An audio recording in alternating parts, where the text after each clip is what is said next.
बांग्लादेशी मुस्लिमों ने हिंदू को लटका कर जला। जय हिंद दोस्तों। 1947 में भारत आज़ाद हुआ। आज़ादी की कीमत बंटवारे से चुकानी पड़ी। भारत के दो टुकड़े हुए, एक भारत और दूसरा पाकिस्तान। पाकिस्तान के दो पार्ट थे, पश्चिमी पाकिस्तान और पूर्वी पाकिस्तान। पूर्वी पाकिस्तान जो आज बांग्लादेश है। 1947 की मारकाट के बाद बांग्लादेश अर्थात पूर्वी पाकिस्तान में कुछ वर्षों तक थोड़ी शांति रही। फिर 1971 में पश्चिमी पाकिस्तान के साथ मतभेद के चलते भारत की सहायता से पूर्वी पाकिस्तान पाकिस्तान से अलग होकर बांग्लादेश बन गया। फिर काफ़ी वर्षों तक बांग्लादेश के हालात कुछ ठीक रहे, लेकिन पिछले 1.5-2 साल से बांग्लादेश में इस्लामिक कट्टरवाद, जिहाद, ISI और पाकिस्तान समर्थित जमाते इस्लामी ने पैर पसार लिए हैं और बांग्लादेश अराजकता, हिंसा और सांप्रदायिकता की तरफ बढ़ता चला गया। प्रधानमंत्री शेख हसीना के भारत में शरण लेने के बाद पाकिस्तान के प्यादे मोहम्मद यूनुस को अस्थायी तौर पर बांग्लादेश की बागडोर सौंपी हुई है। मोहम्मद यूनुस पूरी तरह पाकिस्तानी जनरल आसिफ मुनीर, ISI और जमात इस्लामी की सह पर काम कर रहा है। यह नहीं है कि बांग्लादेश में केवल 1.5-2 सालों से एकदम कट्टरवाद ने पांव पसारे हैं। इस कार्य के लिए पाकिस्तान को सालों लगे हैं। शेख हसीना ने कट्टरवाद और आतंकवाद को कुचल कर रखा था। कई आतंकवादी तथा जिहादी जेलों में सड़ रहे थे, लेकिन जब हालात ऐसे हुए कि शेख हसीना भी नहीं संभाल सकी और उसने भी भारत में शरण लेकर अपनी जान बचाई। शेख हसीना के देश छोड़ने और यूनुस के आने से बांग्लादेश पूरी तरह पाकिस्तान की राह पर चल पड़ा है और उसके भूखे मरने और उजड़ने के दिन आ गए हैं। लेकिन सबसे ज़्यादा समस्या बांग्लादेश में रहने वाले हिंदुओं को हो रही है। झगड़ा मुस्लिमों का आपसी है, लेकिन सारा गुस्सा हिंदुओं पर उतर रहा है। बांग्लादेश में आजकल जो हो रहा है, वहाँ के मुसलमान इसके पीछे आवामी लीग पार्टी, शेख हसीना और भारत का हाथ होने का बहाना बनाकर बांग्लादेश में रहने वाले हिंदुओं पर अत्याचार कर रहे हैं। सारी दुनिया जानती है यह सब पाकिस्तानी ISI तथा आसिफ मुनीर के इशारों पर हो रहा है। ये वही बांग्लादेशी मुसलमान हैं या फिर उनकी औलादें हैं जिनकी 4 लाख औरतों तथा लड़कियों को भारतीय फौज ने पाकिस्तानी फौजियों की कैद से छुड़ाया था। इनकी औरतों तथा बेटियों के पाकिस्तानी फौज ने कपड़े उतारकर आग में जला दिए थे और 1 महीने तक इन औरतों तथा लड़कियों से बलात्कार करते रहे। इन बांग्लादेशी मुसलमानों की औरतों तथा बेटियों की लूटी हुई इज्जत को भारतीय फौज ने बचाया था और जो इज्जत आगे लूटने वाली थी उसे भी भारतीय सैनिकों ने ही बचाया था। और देख लो आज इन नमक हराम बांग्लादेशी मुसलमानों की हरकत। शर्म नहीं आती इन बेशरम राक्षसों को जो आज अपनी बहन बेटियों की इज्जत लूटने वाले पाकिस्तानियों की गोद में जाकर बैठ गए हैं। मैं आज आपको बांग्लादेश में चल रहे भारत और हिंदू विरोधी सोच और बांग्लादेश में रहने वाले हिंदुओं को कैसे बचाया जा सकता है उसके तरीके के बारे में भी बताऊंगा। लेकिन दोस्तों, वीडियो को पूरा देखना, तभी आपको बांग्लादेश की पूरी हकीकत समझ में आएगी। दोस्तों, आगे बढ़ने से पहले चैनल को सब्सक्राइब कर लीजिए, आपकी बहुत बहुत मेहरबानी होगी। आपकी इस मेहरबानी से हम जैसे नए यूट्यूबर को भी आगे बढ़ने का मौका मिलेगा। जब भारत आज़ाद हुआ तो भारत की कुल जनसंख्या 33 करोड़ थी, जिसमें 3.5 करोड़ मुसलमान थे, जो 2024 में बढ़कर 21 करोड़ हो गए हैं। दूसरी ओर पाकिस्तान की कुल जनसंख्या 7.5 करोड़ थी, जिसमें 4 करोड़ जनसंख्या पूर्वी पाकिस्तान अर्थात बांग्लादेश और 3.5 करोड़ संख्या पश्चिमी पाकिस्तान अर्थात पाकिस्तान में थी। पश्चिमी पाकिस्तान में हिंदू तथा सिखों की संख्या 3% अर्थात 10 लाख के लगभग थी। इस समय पश्चिमी पाकिस्तान अर्थात पाकिस्तान की जनसंख्या 26 करोड़ है, जिसमें हिंदुओं की संख्या 3% से घटकर केवल 1.5% रह गई है, जो कि 36 लाख के लगभग है। और सिख जनसंख्या तो लगभग समाप्त ही हो चुकी है, जो कि लगभग 15-16 हज़ार है। हैरानी की बात देखिए, मुस्लिम तो 3 करोड़ से 26 करोड़ हो गए और हिंदू 10 लाख से केवल 36 लाख। दूसरी ओर पूर्वी पाकिस्तान अर्थात बांग्लादेश की जनसंख्या इस समय 17.5 करोड़ है, जो 1947 में 4 करोड़ थी और उस समय हिंदू 22% थे अर्थात 90 लाख के लगभग।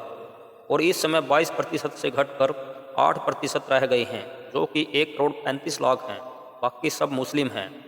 पाकिस्तान में हिंदुओं और सिखों की आबादी घटने के कारण है धार्मिक उत्पीड़न, जबरन धर्मांतरण, हिंदू लड़कियों से ज़बरदस्ती मुस्लिम युवकों का निकाह, भेदभाव, सामाजिक तथा आर्थिक भेदभाव, मंदिरों तथा गुरुद्वारों को तोड़ना और अपनी बहन तथा बेटियों की इज्जत बचाने के लिए हिंदू तथा सिखों का पलायन करना शामिल है।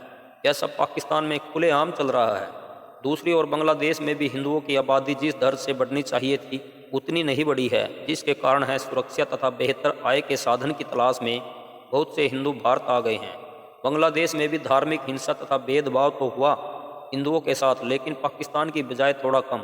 आखिर है तो बांग्लादेशी भी मुस्लिम बीज ही। शिक्षा तो एक ही दी जाती है सबको।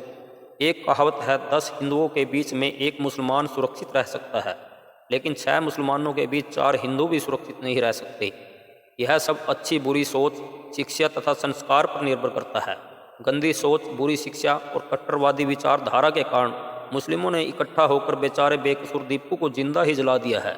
जिन्होंने भी इस दृश्य का वीडियो देखा, रोंगटे खड़े हो गए। इस घटना से भारत तथा बांग्लादेशी हिंदुओं में गुस्सा भरा हुआ है और दोनों देशों में आंदोलन जारी है। यह तो एक ही दीपू की घटना दिखाई गई है सोशल मीडिया पर। न जाने पिछले 2 साल में कितने दीपू ऐसे मारे गए होंगे जिनकी कोई खोज खबर ही नहीं है। चलो अब थोड़ा सा फिर पीछे इतिहास की ओर लौटते हैं। साल 1947 से 1954 तक पूर्वी पाकिस्तान अर्थात बांग्लादेश पर मुस्लिम लीग पार्टी का शासन रहा। फिर 1954 से 1958 तक अस्थिरता का माहौल रहा। इस समय के दौरान अवामी लीग पार्टी, जिसके संस्थापक शेख मुजीबुर रहमान थे, अस्तित्व में आई। शेख मुजीबुर रहमान प्रधानमंत्री शेख हसीना के पिता थे। दूसरी पार्टी कृषक श्रमिक पार्टी अस्तित्व में आई। दोनों पार्टियों के बीच समझौते से साझा सरकार बनी, लेकिन सत्ता के लिए दोनों पार्टियों में 4 साल तक खींचतान चलती रही। अक्टूबर 1958 में पाकिस्तान अर्थात पश्चिमी पाकिस्तान और पूर्वी पाकिस्तान के राष्ट्रपति इस्कंदर अली मिर्जा को पाकिस्तानी सेना के जनरल अयूब खान ने पद से उतार फेंका और बागडोर अपने हाथ में ले ली और सैन्य शासन लागू कर दिया। सैन्य शासन 1970 तक रहा। बेशक से पूर्वी पाकिस्तान की जनसंख्या उस समय पश्चिमी पाकिस्तान से ज़्यादा थी, लेकिन शासन दोनों और पश्चिमी पाकिस्तान, खासतौर पर पाकिस्तानी पंजाब वालों के हाथ में ही रहा। साल 1970 में फिर एक बार दोनों ओर चुनाव हुए। इन चुनाव में अवामी लीग पार्टी ने शेख मुजीबुर रहमान के नेतृत्व में बम्पर जीत हासिल की और राष्ट्रीय असेंबली में सबसे बड़ी पार्टी बनकर उभरी। फिर भी उन्हें केंद्र में सरकार बनाने का मौका नहीं दिया गया, जिससे सत्ता का संकट खड़ा हो गया। परिणाम स्वरूप पूर्वी तथा पश्चिमी पाकिस्तान में झगड़ा शुरू हो गया। हालांकि नियम के अनुसार तो सबसे बड़ी पार्टी का अध्यक्ष होने के कारण शेख मुजीबुर रहमान का हक बनता था, लेकिन पश्चिमी पाकिस्तान वाले देश की बागडोर किसी हालत में भी पूर्वी पाकिस्तान को नहीं सौंपना चाहते थे। तत्कालीन जनरल याहिया खान ने लेफ्टिनेंट जनरल ए नियाजी को पूर्वी पाकिस्तान का कमांडर बना दिया और पूर्वी पाकिस्तान के राजनीतिक अधिकारों को छीन लिया गया। ए नियाजी के नेतृत्व में पाकिस्तानी सेना ने पूर्वी पाकिस्तान के लोगों का दमन करना शुरू कर दिया और हर तरह के अत्याचार करने लगे। पूर्वी पाकिस्तानी बंगला भाषा बोलते थे, लेकिन पाकिस्तानी जनरल याहिया खान चाहता था कि दोनों ओर की भाषा उर्दू हो। पूर्वी पाकिस्तान में भी उर्दू भाषा बोली जाए और सारा काम काज उर्दू भाषा में ही हो। इस बात से पूर्वी पाकिस्तान के लोग नाराज हो गए और सरकार के खिलाफ विद्रोह शुरू हो गया। पाकिस्तानी सेना पूर्वी पाकिस्तान के लोगों पर तरह तरह के जुल्म और सितम करने लगी। लगभग 3.5 लाख लोगों को मौत के घाट उतार दिया गया। लोगों के घरों में आग लगा दी गई। बहुत से छात्र, बुद्धिजीवी, नेता, राजनीतिक कार्यकर्ता और हिंदुओं को गोलियों से भून दिया गया और इस अत्याचार से तंग आकर पूर्वी पाकिस्तान अर्थात बांग्लादेश के लोग भाग भाग कर भारत में शरण लेने लगे। सबसे ज़्यादा अत्याचार तो पाकिस्तानी सेना ने महिलाओं पर किया। पाकिस्तान के सैनिक बांग्लादेश की महिलाओं और लड़कियों को कोट बंगाली बाला कहते थे। 4 लाख महिलाओं और बच्चियों के साथ पाकिस्तानी सैनिकों ने बलात्कार किया और उनके बदन से सारे कपड़े उतारकर आग में जला दिए। कई महीनों तक इन औरतों तथा बच्चियों को सेना के कैंपों में नंगा ही रखा गया और बलात्कार का नंगा खेल चलता रहा। जब भारत की सीमा पर शरणार्थियों की संख्या हद पार कर गई, कहते हैं तकरीबन 1.5 करोड़ लोगों का शरणार्थी कैंपों में रह रहे थे और यह संख्या दिन प्रतिदिन बढ़ती जा रही थी। फिर श्रीमती इंदिरा गांधी के नेतृत्व में भारत सरकार ने पाकिस्तानी सरकार पर दबाव बनाना शुरू किया और पूर्वी पाकिस्तान के बंगाली गुरिल्ला लड़ाके, जिन्हें मुक्ति वाहिनी सेना का नाम दिया गया, उनको भारत सरकार ने हथियार तथा ट्रेनिंग देनी शुरू की। फिर 3 दिसंबर 1971 को पाकिस्तानी एयरफोर्स ने भारतीय वायुसेना के ठिकानों पर बमबारी शुरू कर दी। इस प्रकार भारत को युद्ध में उतरना पड़ा और फिर भारतीय सेना, नौसेना और वायुसेना ने पाकिस्तानी सेना की जो धुलाई की वह सारी दुनिया जानती है। केवल 13 दिन में भारतीय सेना ढाका तक पहुंच गई। 16 दिसंबर 1971 को commander lieutenant general A Niazi सहित 90,000 पाकिस्तानी सैनिकों ने भारतीय सेना के कमांडर जनरल जगजीत अरोड़ा के सामने ढाका में हथियार डाल दिए और आत्मसमर्पण कर दिया। युद्ध समाप्त होने के बाद आत्मसमर्पण किए हुए पाकिस्तानी सैनिकों से जब अरोड़ा जी ने पूछा कि एक सैनिक होकर भी तुमने अपने ही देश की औरतों के साथ बलात्कार और दुर्व्यवहार क्यों किया, तो उन हरामजादों ने जवाब दिया, हम बंगालियों की नस्ल बदलना चाहते थे और शुद्ध पाकिस्तानियों को पैदा करना चाहते थे। भारतीय सेना ने 4 लाख औरतों और बच्चियों को जब तंबुओं से बाहर आने को कहा तो उन्होंने कहा, साहब हम कैसे बाहर आएं, हमारे तन पर एक भी कपड़ा नहीं है। फिर भारतीय सैनिकों ने कपड़े मंगाकर उन महिलाओं और बच्चियों को दिए, फिर वे बाहर आई। इसके बाद पूर्वी पाकिस्तान अलग देश बन गया और इसका नाम रखा गया बांग्लादेश। लानत है तुम बांग्लादेशी मुसलमानों पर। असल में यह बात केवल बांग्लादेशी मुसलमानों पर ही लागू नहीं होती। इस संसार में कहीं भी मुस्लिम आबादी अपने बीच किसी दूसरे धर्म के आदमी को रहने ही नहीं देती। हमारे भारत में ही देख लो, जिस जिस क्षेत्र में मुस्लिम आबादी ज़्यादा है वहाँ से हिंदू घर छोड़कर या बेचकर जा रहे हैं। पिछले 1.5-2 साल से बांग्लादेश के जो हालात हैं वो सारी दुनिया देख रही है। इन हालातों के पीछे पाकिस्तान की एजेंसी ISI, आसिफ मुनीर जैसे मोहम्मद तथा जमाते इस्लामी का हाथ है। पाकिस्तान से नफरत करने वाले बांग्लादेशी मुसलमान पाकिस्तान की गोद में जा बैठे हैं। आज बांग्लादेश कट्टर सोच वाली जमाते इस्लाम के चंगुल में फंस चुका है। पाकिस्तान तथा कट्टर सोच वाले लोगों ने कॉलेज के छात्रों का सहारा लिया और बांग्लादेश की सरकार का तख्ता पलट कर दिया और अगस्त 2024 में प्रधानमंत्री शेख हसीना को देश छोड़कर भागने पर मजबूर कर दिया और पाकिस्तान के प्यादे तथा कट्टर सोच वाले मोहम्मद यूनुस को विदेश से लाकर बांग्लादेश की कमान सौंप दी।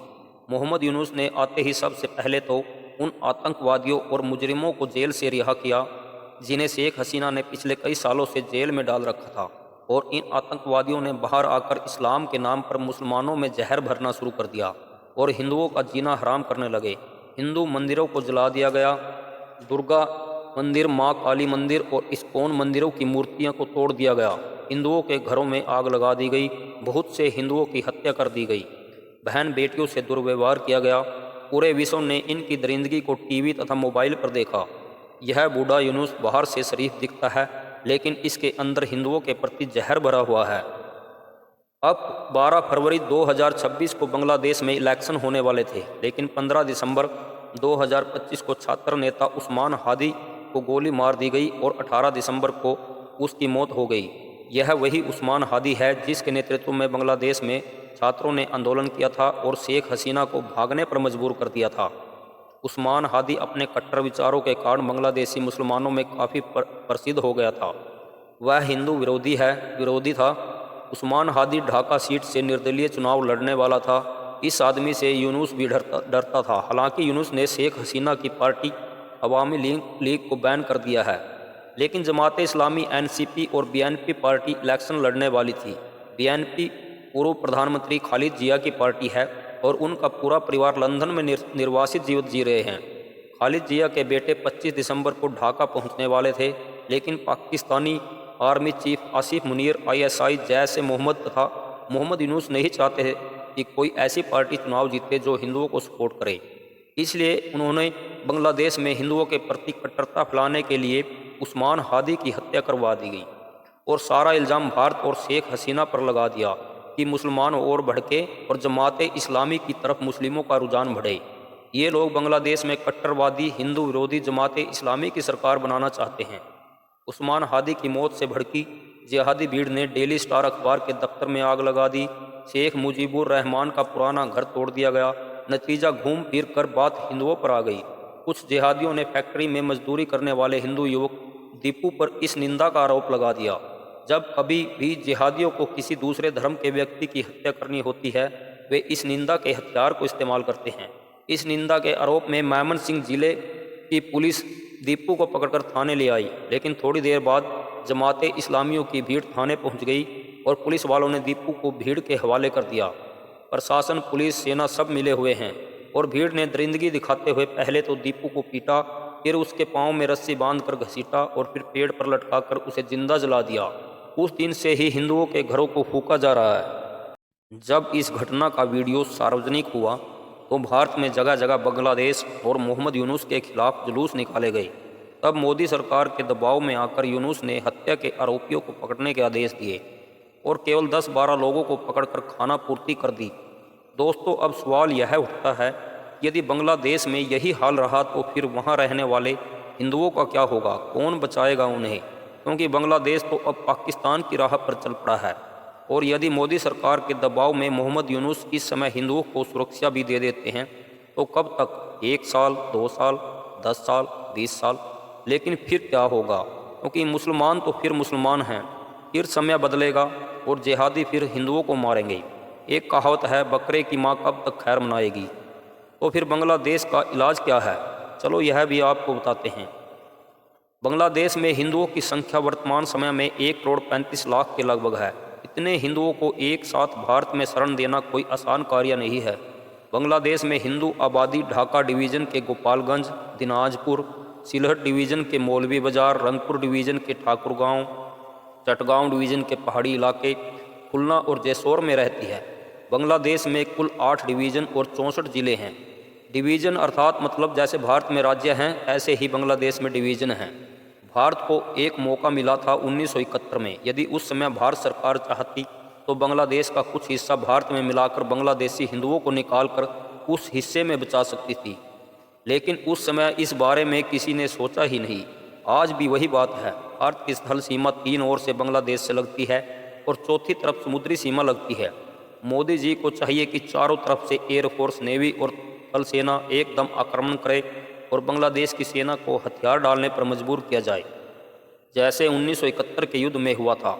और फिर 10-20% बांग्लादेश की भूमि को भारत में मिलाया जाए, या कोई एक डिवीज़न जो भारत से लगती हो उसे भारत में मिलाकर इन असहाय हिंदुओं को बांग्लादेश से निकालकर वहाँ पर बसाया जाए। बस यही एक स्थायी समाधान है और यह कार्य बीजेपी सरकार के अलावा कोई और सरकार कर भी नहीं पाएगी। दोस्तों, यदि आपको यह जानकारी सही लगी हो तो वीडियो को शेयर ज़रूर करें। धन्यवाद।